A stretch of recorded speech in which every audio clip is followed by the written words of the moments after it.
हमें उठने बैठने के लायक बनाती है। हम कैसे बोले, कैसे काम करें, और तो और हमारे लिए दुआएं करती है। जब भी पूजा करती है ना, तो उसकी पूजा में अपने बच्चे का नाम होता है। अपने लिए थोड़ी मांगती है कि मुझे सोना दे दे, चांदी दे दे। इतना ही कहती है, मेरे पति को अच्छा रखना, मेरे बेटे को अच्छा रखना, मेरी बेटी को अच्छा रखना। बच्चे के लिए माँ दुआएं मांगती, वो होती है माँ। और देखो, बचपना जब बीत जाता है ना, तो बचपना याद आता है। वो बचपन जब माँ हमको गोदी पर बिठाती थी, माँ हमारे आंसुओं को पोंछती थी। अगर हम गिर जाते, हमें चोट लग जाती, तो माँ तुरंत उठा लेती थी। सर्दी बुखार हो जाए, माँ घबरा जाती है। वो ममता भरे दिन न जाने कहाँ चले गए। कहाँ गए ममता भरे दिन, कैसे जिएंगे माँ हम तेरे बिन। वो दिन न जाने कहाँ चले गए। और तो और माँ को पहले माँ बनना चाहिए। याद रखिएगा, थाली एक हाथों से नहीं बचती, बिना चिंगारी की आग नहीं लगती। पहले माँ बनिए, आप आया मत बनिए, आप माँ बनिए। माँ की ममता को तभी जानेंगे जब आप माँ बनेंगे। जन्म देने से जननी होती है और उसे दुलार देने से माँ बनती है। जन्म देने से कोई माँ नहीं बनती। माँ की ममता, वात्सल्य होना चाहिए उसके अंदर, प्रेम होना चाहिए। पहले माँ बनकर देखिए, माँ कैसे बनते हैं। माँ के अंदर वात्सल्य होना चाहिए, माँ के अंदर मातृत्व का भाव होना चाहिए, माँ के अंदर ममता होना चाहिए। जन्म देने से तो जननी हुई, लेकिन जब उसे अपने दुलार से, अपने प्यार से ओत प्रोत करती है, तब जाकर के वो माँ कहलाती है। और आजकल माँ तो है ही नहीं।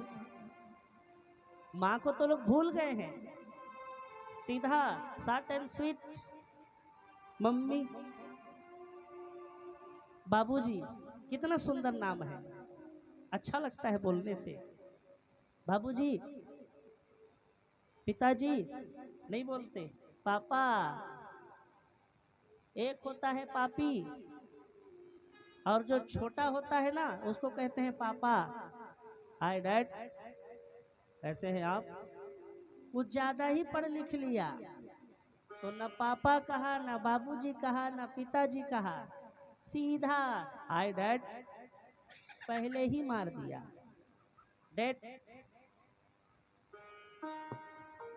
और आगे चल के न जाने क्या होगा। अभी तो फिलहाल डैड तक गाड़ी अटकी है लोगों की। इतना ज्यादा मत पढ़ो ना कि बाबूजी कहना भूल जाओ। इतना ज्यादा मत पढ़ो कि पिताजी कहना भूल जाओ। शर्म आती है पिताजी कहने में, पापा कहते हैं। पहले माँ बनिए, मम्मी नहीं, माँ बनिए, माँ। पहले कहते थे ना, अगर माँ का दूध पिया है आना चौक में, तुझको देख लूंगा। पहले झगड़ा होता था तो बोलते थे, माँ का दूध पिया है आना, देख लूंगा तुझको महामाया चौक में, महामाया पारा में आके दिखाना। माँ का दूध पिया है तो। आजकल नहीं आते। अगर कोई बोल देगा ना, माँ का दूध पिया है तो आना महामाया पारा में, नहीं आएगा। क्यों? पिया ही नहीं है तो जाएगा कैसे? नहीं जाएगा, कोई फर्क नहीं पड़ता। पहले माँ बनिए, वात्सल्य आपके अंदर होना चाहिए, प्रेम होना चाहिए। ये नहीं आप सर्विसमैन हैं, पिताजी भी सर्विस में है, माताजी भी सर्विस में है, और बच्चे का सर्विस आया उठाती है। बस रात को ड्यूटी से खाली हुए आके पूछ लिया, बेटा खाना खाया है? नहीं। क्यों? अभी तक तुमने नहीं खिलाया? आया रखा है। याद रखना, आप ड्यूटी में है ना, अच्छी बात है, दोनों सर्विस में है, बढ़िया बात है। आपने आया रखा है ना उसके लिए। जब वो बड़ा होगा ना, वृद्धाश्रम भेज देगा, तो मत कहना कि वृद्धाश्रम में मुझको छोड़ दिया। आपने भी तो आया रखा था उसके लिए, ऐसा बराबर हो गया। आपने अगर उसकी परवरिश नहीं की, आपने उसकी देखभाल नहीं की, दोनों सर्विस में है, टाइम नहीं है, आया रखा, आपको भी वृद्धाश्रम में छोड़ेगी। आप ही रहना वहीं, फिर शिकायत मत करना। और याद रखिएगा, जो व्यक्ति अपने माता और पिता को वृद्धाश्रम में छोड़कर आते हैं, घर में झगड़ा होता है, सास बहू का नहीं पटता, बहुरानी कहती है आपकी माँ और आपके पिताजी ना मुझको तंग करते हैं, मैं नहीं बना सकती भोजन भाई, ये जंजाल में नहीं पाल सकती, हम दो और हमारे दो। हाँ, तो हिसाब तो सबका होता है, आपको भी जाना पड़ेगा। आज आप छोड़ रहे हैं ना, कल आपको भी कोई छोड़ेगा, तो उस समय दुख लगता है। लइका हम बोला नहीं कुछ आवे महाराज, लइका हम बोला नहीं बात करे महाराज। अच्छा, आपने भी कुछ किया होगा, सिद्धांत है, सृष्टि का ये विधान है, प्रकृति का ये नियम है, भगवान का ये नियम है, जो जैसा करता है उसको वैसा ही मिलता है। हम करते हैं तो भूल जाते हैं, भगवान करते हैं तो गाना गाते हैं। हाँ, अपने कर्मों को भूल जाते हैं, कुछ किया था सो भोग रहे हैं। आपके कर्म आपके सामने आते हैं। अगर दर्पण सच्चाई को बोलती, अगर शीशा सच्चाई को कह दे, तो कोई अपना मुंह शीशे में नहीं देखेगा। हाँ, अगर दर्पण सच्चाई को कहना शुरू कर देना, तो आप अपना चेहरा दर्पण में नहीं देखेंगे। आप जैसे दिखते हैं वैसे ही दिखते हैं दर्पण में। अगर दर्पण सच्चाई को बोल दे, ईमानदारी से कहता हूं, कोई अपना शक्ल दर्पण में नहीं देखेगा, क्योंकि सच्चाई कड़वी होती है, गले से नीचे नहीं उतरती। तो कभी भी ऐसी गलती मत करना कि आप अपने माँ बाप को परेशान करो, किसी के कहने पर आप उसे दुख दो, आप उसे दंड दो, आप उसे कष्ट दो, आप उसके आंसुओं को बहाओ, आप उसे पीड़ा दो। अगर आप करेंगे तो कल आपके साथ भी ऐसा ही होगा। याद रखिएगा, कर्म का फल सबको मिलता है। तो सुखदेव जी महाराज कहते हैं, राजन, जब भगवान वृंदावन को छोड़कर जा रहे थे, भगवान ने धीरे धीरे अपनी माँ को अपने से अलग किया, अपने आंसुओं को रोककर पत्थर हो गए भगवान, रथ पर बैठ गए। अक्रूर जी महाराज से कहा, काका रथ को चलाइए। रथ धीरे धीरे आगे बढ़ा। जैसे ही मथुरा की सीमा में रथ पहुंचा, तो कंस ने कहा था, कोई भी आदमी कृष्ण का स्वागत नहीं करेगा। तो वहां के जो भक्त थे, अपने अपने घर की अटारी पर चढ़ गए, और जिस रास्ते से कन्हैया आ रहे थे, फूलों की वर्षा कर रहे थे। नंद बाबा और उनके मित्र कन्हैया के साथ गए थे, कन्हैया अकेले नहीं गए थे, कन्हैया के साथ उनके पिता नंद बाबा और उनके मित्र साथ में गए थे। मित्रों ने कहा, लाला तेरे मामा तो बहुत अच्छे हैं, देख हम आ रहे हैं तो हमारे ऊपर फूलों की वर्षा हो रही है। कन्हैया ने कहा, हाँ मेरे मामा बहुत अच्छे हैं। उन्होंने नहीं बताया, मित्रों को पता नहीं था कि मामा मारने के लिए बुलाए हैं। कहने लगे, हाँ हमारे मामा बहुत अच्छे हैं। थोड़ी दूर गए तो मित्रों ने कहा, लाला देख तेरे कपड़े बड़े अच्छे हैं और हमारे कपड़े, अगर कपड़े की व्यवस्था हो जाए तो आनंद आ जाएगा। कन्हैया ने कहा चिंता मत करो ना, कुछ देखता हूं व्यवस्था। कुछ दूर गए तो जा करके देखा एक धोबी जी महाराज कपड़े को बड़े प्रेम से धो रहे थे। गए, कहा मामा जी राम राम। धोबी ने देखा, कहा कौन हो तुम? बोले हम महाराज कंस के भांजे हैं। क्या कहा? कंस के भांजे? तुरंत यहां से चले जाओ, नहीं तो जो काम तुम्हारे मामा करने वाले हैं वो काम मैं कर दूंगा। कहा काम करने वाले हैं? कौन सा काम? हमने आपको राम राम कहा, मामा जी कहा, और आप कहते हो चले जाओ यहां से। धोबी ने छड़ी उठाई मारने के लिए। जैसे मारने का प्रयास किया, कन्हैया ने नन्हे नन्हे हाथों से एक हाथ से छड़ी को पकड़ा तो दूसरे हाथ से धोबी जी को दिया। धोबी जी सिधार गए, चले गए। छोटा बच्चा जान के हमको ना समझाना रे। छोटा बच्चा समझ रहा था, नन्हा सा बालक तुरंत छड़ी उठा ली, चल मारने का प्रयास किया। हाथों को पकड़ा और दूसरे हाथ से जब लगाया, धोबी जी महाराज सिधार गए। मित्रों से कहा सुनो, ये जितने कपड़े दिख रहे हैं ना, जिसके में जो फिट होता है उसी को पहन लो। सब लोग गए, जो मिला पहन लिया। कहा अब चलो चलते। अब बराबर कपड़े तो थे नहीं, किसी के कपड़े छोटे तो किसी के कपड़े बड़े। कहा लाला अगर हमारे कपड़े थोड़े बराबर हो जाए तो आनंद आ जाता। कहा चिंता मत करो ना, इसकी व्यवस्था करता हूं। एक दर्जी टेलर मास्टर दर्जी को जाके कहा मामा जी राम राम। कहा राम राम, कौन है आप? कहा हम महाराज कंस के भांजे हैं। कहा अच्छा अच्छा, आओ अब अंदर आओ। अंदर में बुलाकर दरवाजा बंद कर दिया। कहा बताओ। बोले ये कपड़े ना कुछ छोटे हो रहे हैं, कुछ बड़े हो रहे हैं, थोड़ा बराबर कर देते तो बन जाता। कहा क्यों नहीं, लाओ लाओ। कपड़ों को बराबर किया। देखो कपड़े की बात आती है ना तो बोलना पड़ता है। फैशन, आप फैशन करिए, बहुत अच्छी बात है। न्यू जनरेशन पहनिए, लेकिन कपड़ों को क्यों बनाया गया? तन को ढकने के लिए, दिखाने के लिए नहीं।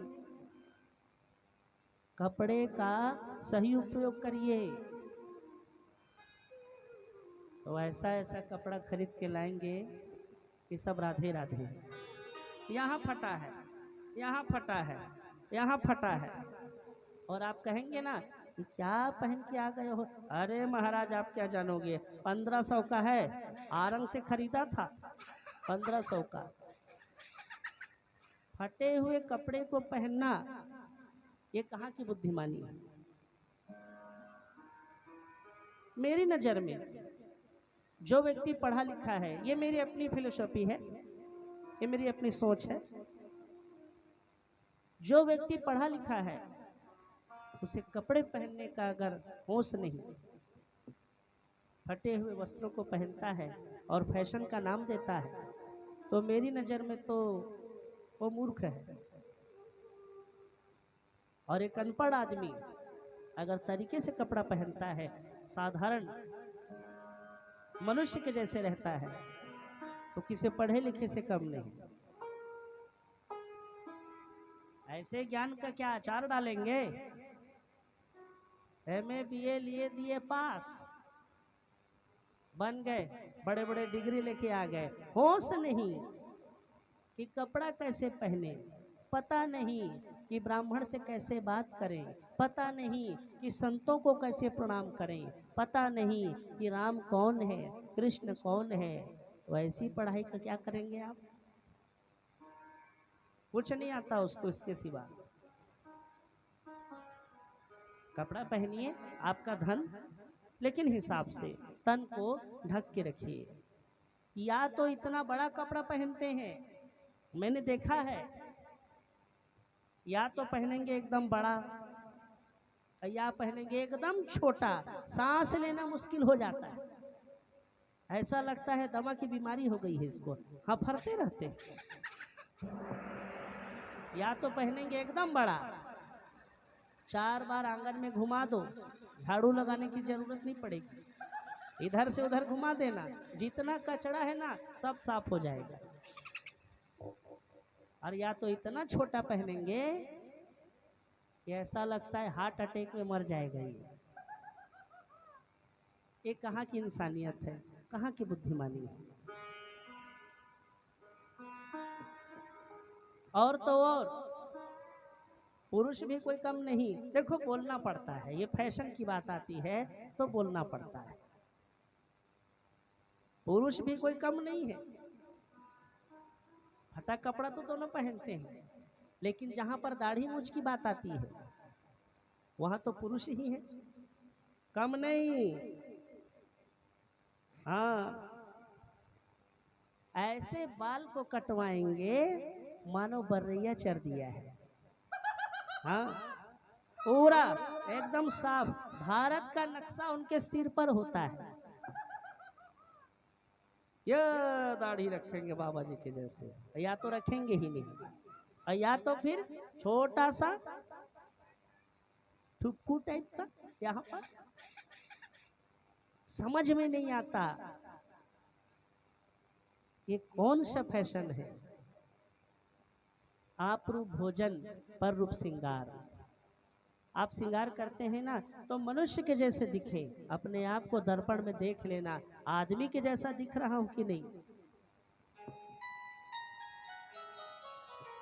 श्रृंगार करिए, स्वतंत्र भारत है, स्वतंत्र नागरिक है आप, आपका धन है, आपका मन है, लेकिन मनुष्य के जैसे रहिए। तो सुखदेव जी महाराज कहते हैं, एक टेलर मास्टर मिले, कपड़े को बराबर किया, कुछ दूर गए तो मित्रों ने कहा, लाला अगर माथे पर चंदन हो जाए तो शोभा बढ़ जाए। कहा रुको, इसकी व्यवस्था करता हूं। एक स्त्री जा रही थी जिसका नाम था कुब्जा। कुब्जा के हाथों में एक कटोरा था, जिस कटोरे में चंदन था, और कुब्जा के हाथ का घिसा हुआ चंदन महाराज कंस लगाते थे। दूसरे के हाथ का चंदन पसंद नहीं आता था, वही बनाती थी चंदन। कन्हैया ने देखा कि कुब्जा, कुब्जा यानी कमर से जो टेढ़ी है, जा रही थी धीरे धीरे। कन्हैया ने देखा, कहा ओ देवी कहाँ जा रही हो। जैसी कहा ओ देवी, कुब्जा रुक गई, पलट के देखा, कहा कौन है जो आज मुझे देवी कहता है। नहीं तो जो भी आता था ना, ए कुब्जा, ए कुब्जा, ए कुब्जा, कौन है जो मुझे देवी कहता है। पलट के देखी, कन्हैया खड़े थे। कन्हैया तारीफ करने में पीछे नहीं रहते। हाँ, कहा देवी आप कौन है और कहाँ जा रही हैं, हाथों में क्या रखा है आपने। इतनी बड़ाई कर दी कि कुब्जा खुश, कहने लगी, अरे मेरा नाम तो कुब्जा है, और मेरे हाथों में जो ये चंदन है ना, महाराज कंस लगाते हैं इसे, मैं चंदन लेके जा रही हूँ। कहा देवी थोड़ा मिलेगा क्या। हाँ हाँ क्यों नहीं। थोड़ा थोड़ा थोड़ा थोड़ा करते करते पूरा चंदन खाली हो गया। देखो स्त्रियों को ना बड़ाई बहुत पसंद होती है। हाँ, अगर आप किसी की तारीफ कर दें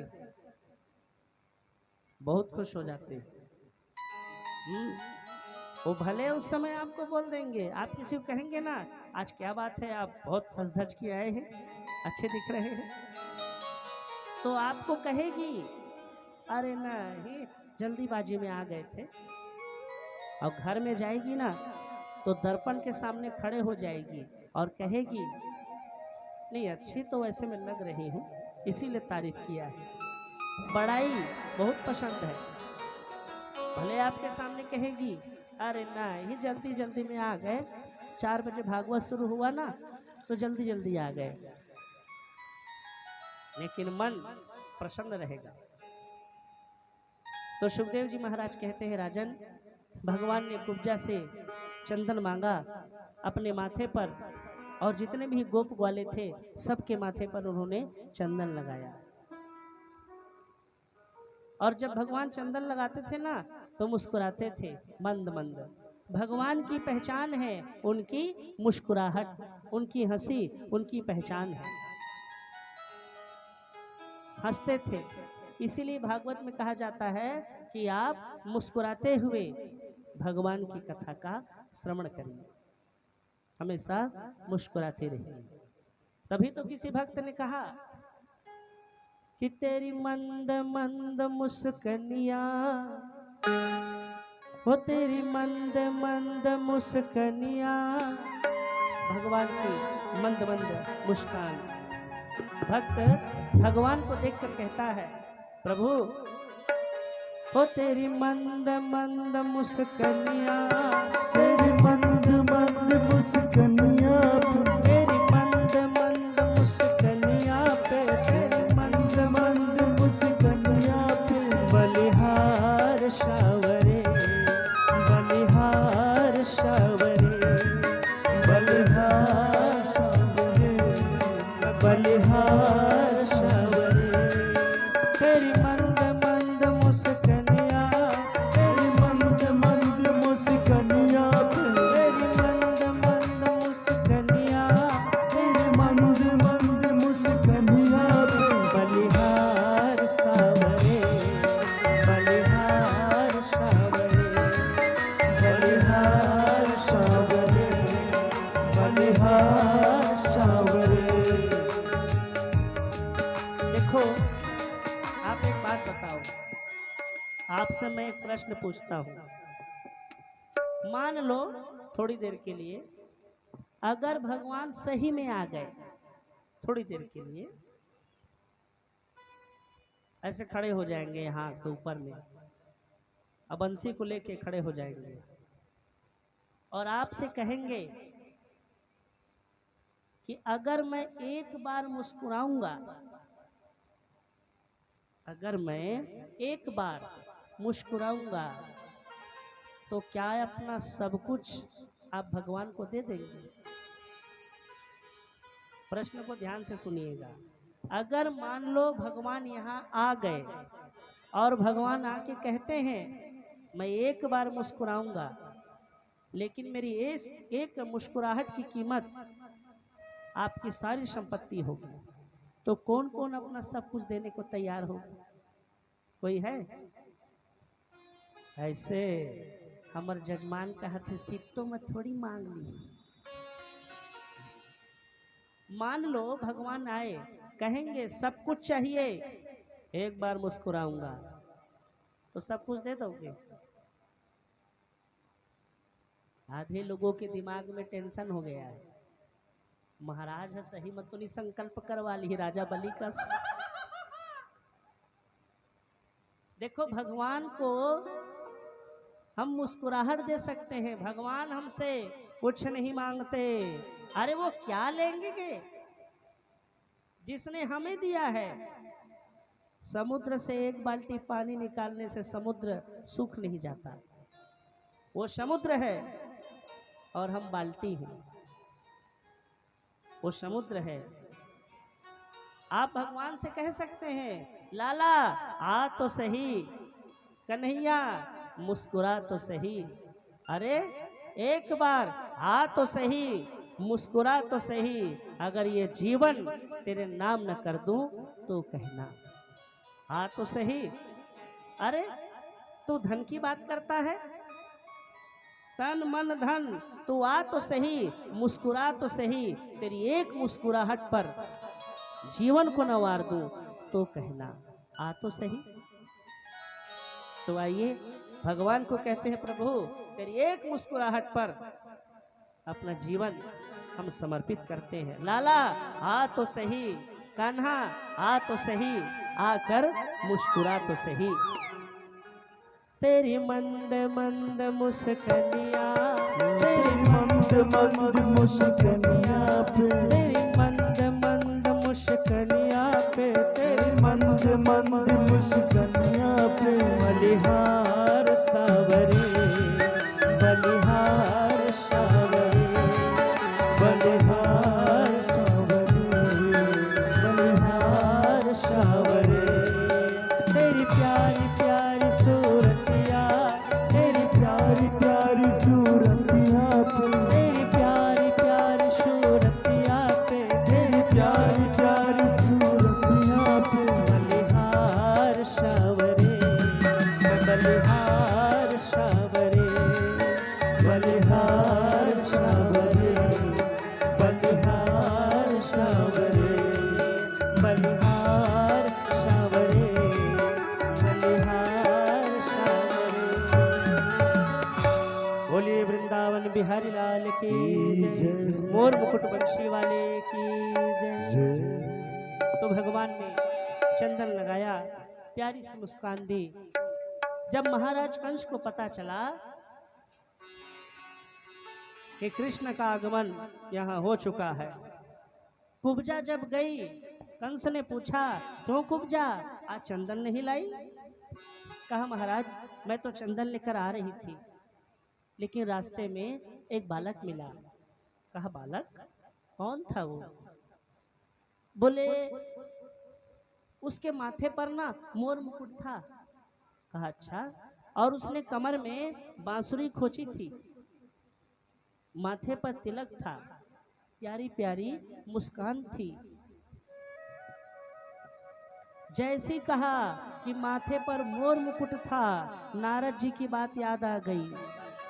नारद जी ने कहा था वो काला काला होगा, मोर मुकुट वाला होगा। वो समझ गए कि कृष्ण आ गया। तुरंत गए, सैनिकों से कहा अरे वो आ गया, तैयारी करो मारने की। जहां पर युद्ध का मेला लगाया था, उस स्थान पर कन्हैया जब आ गए, जितने भी वहां पर योद्धा थे सबने भगवान को मारने का प्रयास किया। हाथी को छोड़ दिया मदिरा पिलाकर। कहा जा कन्हैया को पैरों के तले रौंद देना। बलराम ने देखा कि हाथी मदमस्त होकर आ रहा है। कुवलिया पीड़ नामक वो हाथी था। बलराम ने देखा कि कन्हैया की ओर वो मदमस्त हाथी आ रहा है। कन्हैया गए, सूंड को पकड़ा, ऐसा घुमाया और घुमा कर फेंका कि वो हाथी आकाश से उड़कर पृथ्वी पर आकर गिरकर मर गया। जितने भी योद्धा थे सबको भगवान ने एक एक करके मारा, मल्ल युद्ध किया, कुश्ती लड़ी, खूब मारा। सुखदेव जी कहते हैं जिस समय भगवान मथुरा में आकर के उन्होंने महाराज कंस के सैनिकों के साथ जितने भी योद्धा थे सबको मारा। मारते मारते वो महाराज कंस के आसन पर उछलकर बैठ गए। महाराज कंस को कहने लगे राजन हमें देखो, मामा जी हमें देखिए, मैं हूं आपका काल। छोटे छोटे हाथों से छाती को इतना मारा, मारते मारते महाराज कंस के प्राण पखेरु उड़ गए, इतना मारा। सुखदेव जी कहते हैं राजन, जब भगवान महाराज कंस को अपने छोटे छोटे हाथों से मार रहे थे तो कह रहे थे मामा जी हमें देखिए, मामा जी हमें देखिए। नजर भरकर उस दुष्ट कंस ने कन्हैया को देखा और कहते हैं ना अंतमति सोगति। मृत्यु के समय भगवान का स्पर्श, मृत्यु के समय भगवान का नाम, मृत्यु के समय भगवान का दर्शन, उसकी तो मुक्ति हो गई। परीक्षित जी महाराज कहने लगे, क्या कंस को भगवान ने मारा था? कहा नहीं नहीं, कंस को भगवान ने तारा था। तभी तो कह रहे थे, मामा जी हमें देखिए, हमें देखिए। और कंस नजर भरकर भगवान को देख रहा था, मुख से कह रहा था कृष्ण कृष्ण कृष्ण। कहते कहते उसने अपने प्राणों को त्याग दिया। कन्हैया ने मथुरा नगरी को कंस के पाप से हल्का किया, उसके पापों का शमन किया। दौड़ते हुए गए कारागार में जाकर उन्होंने अपने माँ और अपने पिता को कारागार से मुक्त कराया। कहा, माँ मुझे आने में देरी हो गई। क्षमा मांगने लगे। पूरी की पूरी मथुरा नगरी कंस के पाप से हल्की हो गई। तो आइए भगवान से हम प्रार्थना करें कि हे बांके बिहारी, हे भागवत भगवान, हे राधा रानी, जिस प्रकार आपने कंस के पापों से मथुरा नगरी को हल्का कर दिया था, आज हमारे देश के ऊपर ये कोरोना नामक जो महामारी फैल रही है, हे कन्हैया जहाँ कहीं भी हो आ जाओ और हमारे जीवन में, हमारे देश में जो ये महामारी फैल रही है कंस के जैसे, उसका भी उद्धार करो और हमारी रक्षा करो। बोलिए वृंदावन बिहारी लाल की, श्री यज्ञ नारायण भगवान